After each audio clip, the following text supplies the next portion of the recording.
이 새벽에 하나님께서 저와 여러분에게 주시는 말씀은 요한복음 17장 1절부터 17절까지의 말씀입니다. 요한복음 17장 1절부터 11절까지의 말씀 제가 받들어 봉독하겠습니다. 이것은 하나님의 말씀입니다. 예수께서 이 말씀을 하시고 눈을 들어 하늘을 우러러 이르시되 아버지여 때가 이르렀사오니 아들을 영화롭게 하사 아들로 아버지를 영화롭게 하게 하옵소서. 아버지께서 아들에게 주신 모든 사람에게 영생을 주게 하시려고 만민을 다스리는 권세를 아들에게 주셨음이로소이다.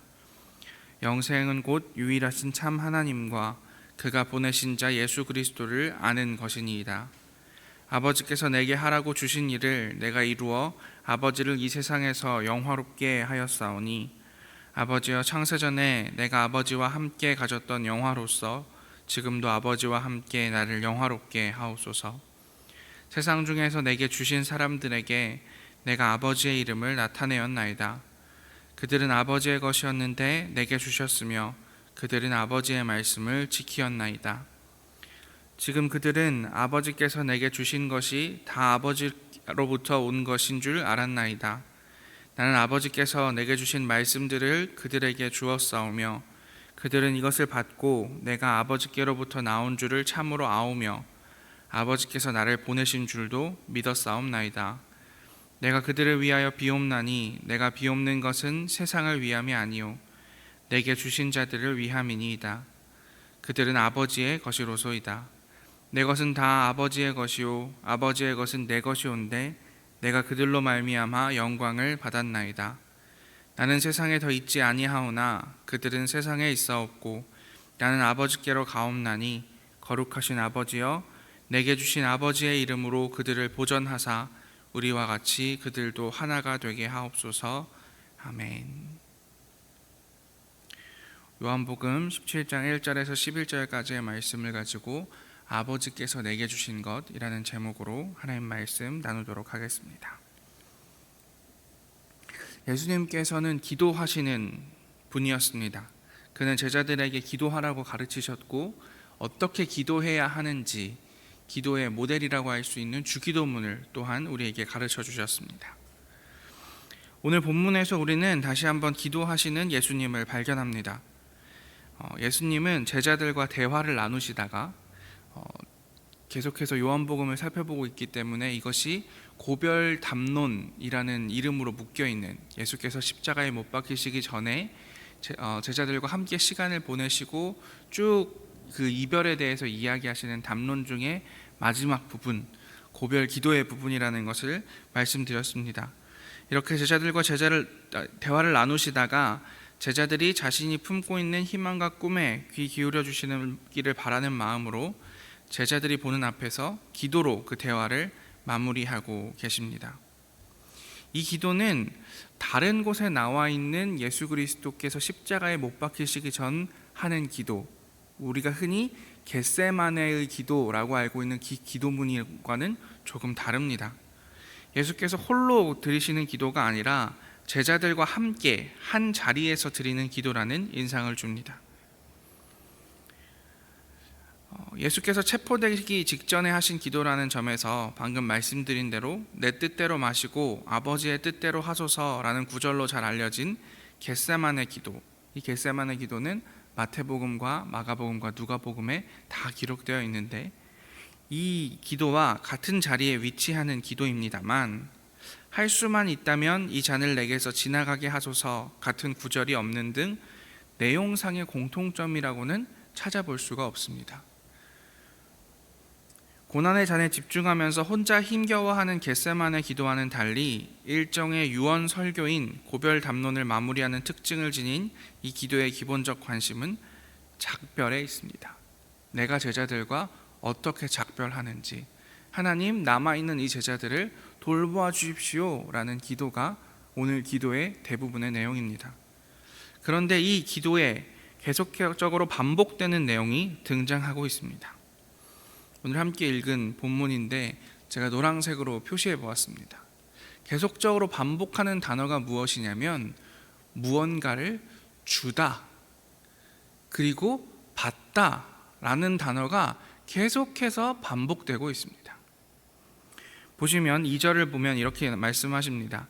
아버지께서 아들에게 주신 모든 사람에게 권세를 아들에게 주셨다. 그러니까 여기에서 말하는 아버지는 하나님이시고 아들은 예수 그리스도이시기 때문에 하나님께서 자신에게 무엇을 계속해서 주셨다라고 이야기하고 계십니다. 4절도 마찬가지입니다. 아버지께서 내게 하라고 주신 일들, 6절에도 세상 중에서 나에게 주신 사람들, 아버지의 것이었는데 내게 주신 것에 대해서 이야기하고 계십니다. 하나님께서는 예수께 무언가 계속해서 주고 계시고 자신은 그것을 받았다라고 이야기하고 계십니다. 그런데 거기에서 그치는 것이 아니라 하나님께서 주신 것을 2절에 보면 모든 사람에게 영생을 주게 하시려고, 하나님께서는 예수께 무엇인가를 주셨고 예수께서는 세상에게, 조금 더 좁게는 제자들에게 무엇을 주었다라고 이야기하고 계십니다. 8절에 보면 더 정확하게 이 도식을 표현하고 있습니다. 나는 아버지께서 주신 말씀들을 그들에게 주었다라고 이야기하고 있는 것입니다. 왜 이렇게 하나님께서는 예수께 무엇인가를 주셨고 예수께서는 제자들에게 주었고, 그리고 그 주자 예수께서는 하나님께 받았고 제자들은 예수께 받았다라는 것을 반복하고 있는 것일까요? 이 기도문을 정확하게 이야기하기 위해서는 예수님께서 계셨던 당시 로마 제국의 시스템 하나를 알 필요가 있습니다. 로마에는 클리엔텔라라는 피호관계라고 부르는 후원자 보호자 시스템이라는 것이 있었습니다. 그 후원자라고 불리는 이 패트론들은 자신의 클라이언트 보호자들에게 돈이라든지 거할 처소라든지 땅이라든지 연회를 베풀어서 그들의 위신을 높여주는 것이라든지 어떠한 것을 베풀고 주었습니다. 그러면 이 후원자가 주는 것을 받은 보호자들은 이 후원자를 위해서 무언가를 행해야 했습니다. 후원자가 어려움에 빠졌으면 보호자는 그를 도와줘야 했습니다.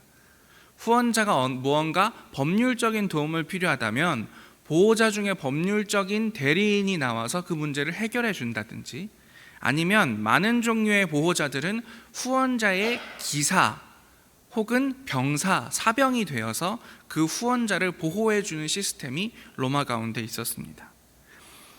이 후원자는 보호자들의 생활뿐 아니라 장래까지 책임져 주고, 그들의 사병이 되었던 보호자들에게는 은퇴 후의 정착지까지 마련해 주었습니다. 그러니까 이 보호자들은 후원자의 집에 가서 밥을 먹고 생활의 여러 부분에서 도움을 받으면서 이 후원자에게 의지하게 됩니다. 이런 도움을 받게 된 보호자는 집안일을 거들어주거나 후원자가 관직에 출마할 경우 그에게 표를 던져야 했고, 수치를 당하게 되면 대신 가서 목숨을 걸고 수치를 갚아주어야 했습니다. 그리고 이 보호자들도 자신의 후원자가 있으면 자신보다 더 도움이 필요한 사람들에게 자신이 가진 것을 베풀고 또 보호자를 만드는 개념, 그것이 로마에 있는 후원자 보호자 시스템이었습니다.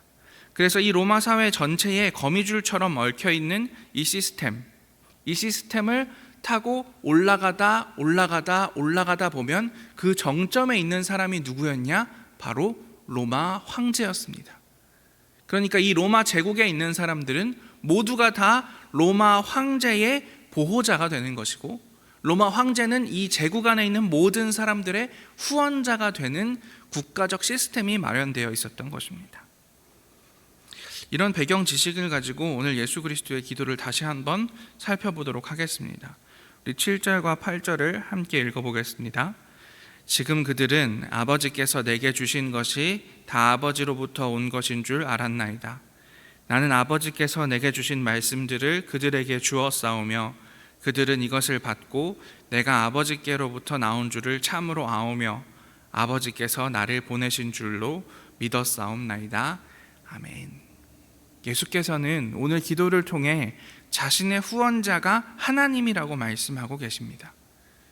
그리고 자신은 하나님의 보호자라고 말씀하고 계십니다.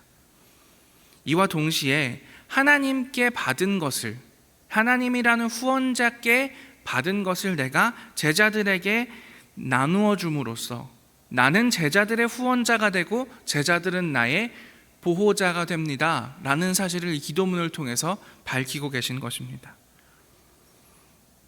이 제자들, 본문을 기록하고 있는 요한 공동체, 오늘 우리 하나님의 모든 교회는 예수 그리스도의 보호자가 되고 예수께서는 우리의 후원자가 되신다는 사실, 그렇기 때문에 나는 십자가에 못 박힐 수 있고, 그렇기 때문에 나는 십자가에 못 박힌 후에 하늘로 올라가지만, 그렇기 때문에 여전히 여러분은 이 땅에서 교회를 세워나갈 수 있고 여전히 이 땅에서 하나님의 나라를 이뤄갈 수 있습니다. 왜냐하면 내가 여러분의 후원자 되기 때문입니다.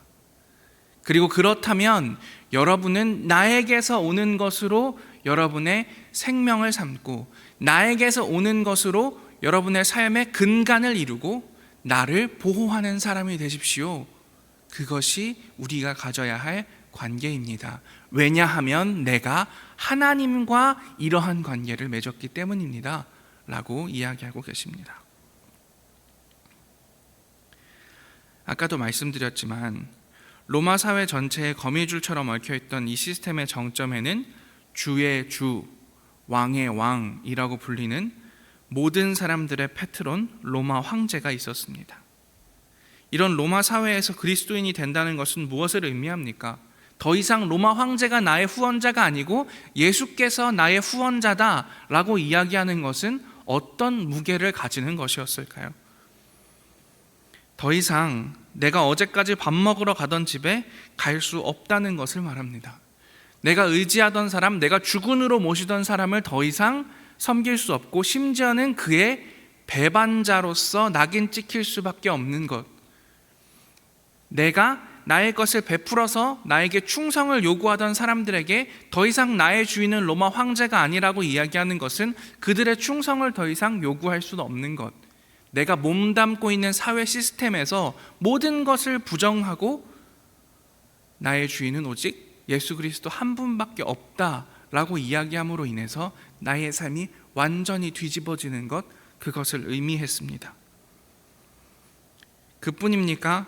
로마 황제의 비호를 받지 않겠다라는 것, 황제보다 위대한 분이 계시다, 그래서 예수가 나의 후원자다라는 고백은 반역자가 되는 것이었습니다. 그러니 이 고백 속에서 예수께서는 남아있는 사람들을 걱정하셨습니다. 11절과 12절 전반절 함께 읽어보겠습니다. 나는 세상에 더 있지 아니하오나 그들은 세상에 있사옵고 나는 아버지께로 가옵나니 거룩하신 아버지여 내게 주신 아버지의 이름으로 그들을 보전하사 우리와 같이 그들도 하나가 되게 하옵소서. 내가 그들과 함께 있을 때에 내게 주신 아버지의 이름으로 그들을 보전하고 지키었나이다. 아멘. 예수를 따른다는 것, 십자가를 믿는다는 것은 요한 공동체에게는 이런 의미였습니다. 예수 그리스도께 걱정받아야 한다는 것, 삶의 근간이 흔들리고 이때까지와는 전혀 다른 삶의 방식으로 살아가기로 요구받는다는 것, 그것이 예수 그리스도를 후원자로 삼는다는 것이었고 예수 그리스도를 나의 구주로 삼는다는 것이었고 예수 그리스도를 믿는다, 나의 구원은 로마 황제의 힘에 있는 것이 아니라 예수 그리스도의 십자가에 있다라는 고백이 가지고 오는 결과물이었던 것입니다. 이 말씀을 오늘의 우리에게 가져와 보도록 하겠습니다. 여러분, 오늘 우리는 누구를 후원자로 생각하며 누구를 후원자로 삼고 누구를 후원자로 고백하며 살아가고 있습니까? 누구로부터 나의 삶의 근간을 이루고 있으며 누구로부터 나의 삶이 주어진다라고 고백하면서 살아가고 있습니까? 저는 더 큰 어려움 속에서도, 정말로 자신의 근간이 흔들리고 삶의 터전이 흔들리는 상황 속에서도 이러한 고백을 기록해낸 요한 공동체와 같이 오늘 우리의 삶이 예수 그리스도를, 그리고 그 예수 그리스도를 후원하신 하나님을 우리의 삶의 후원자로 삼았으면 좋겠습니다. 그에게로부터만 나의 삶의 근간이 나오며 나의 삶에 주어진 모든 것이 하나님께로부터 온 것이고 예수 그리스도께로부터 온 것이라는 것을 믿으며 살아갔으면 좋겠습니다. 그럴 때에 우리는 우리의 삶의 주인이 내가 되지 아니하고 하나님께서 주신 것의 청지기로서 어떻게 나의 삶을 나에게 주어진 것을 하나님의 뜻에 맞게 사용할 수 있을까? 어떻게 하면 나의 삶을 하나님의 나라로 만들고 내가 속해 있는 것을 하나님의 나라로 만들 수 있을까? 이것만을 고민하며 사는 진정한 그리스도인 예수 그리스도 따라 사는 삶 살 수 있지 않을까요? 나의 후원자가 예수 그리스도시다 라는 이 무거운 고백이 우리의 삶의 고백이 될 수 있기를, 오늘의 우리의 삶의 고백이 되기를 간절히 기도하겠습니다. 함께 기도합니다. 하나님, 오늘 예수님께서 제자들에게 마지막 기도를 하시면서 하나님께서 나의 후원자시고 이들에게 내가 후원자이며 이들은 나의 보호자이다 라고 말씀하셨다는 것을 듣고 배웠습니다. 요한 공동체가 정말로 자신의 모든 것을 잃으면서 반역자가 되면서 죽으면서 사형당하면서까지도 이 고백을 지켜왔을진데, 오늘날의 우리의 삶에는 우리의 삶의 후원자가 예수이심을, 우리의 삶의 후원자가 하나님이심을 고백하는 우리들인지 우리들의 삶의 태도인지 돌아보게 됩니다. 하나님, 오직 우리의 삶에 나의 가진 것들의 후원자가 예수 그리스도이심을 기억하게 하여 주시옵소서. 그래서 우리의 삶이 예수 그리스도의 보호자로서의 삶을 살아갈 수 있는 아름다운 교회 될 수 있도록, 그 교회에 이르는 우리들 각자 한 명 한 명의 삶 될 수 있도록 인도하여 주시옵소서. 모든 말씀 예수님 이름으로 기도합니다. 아멘.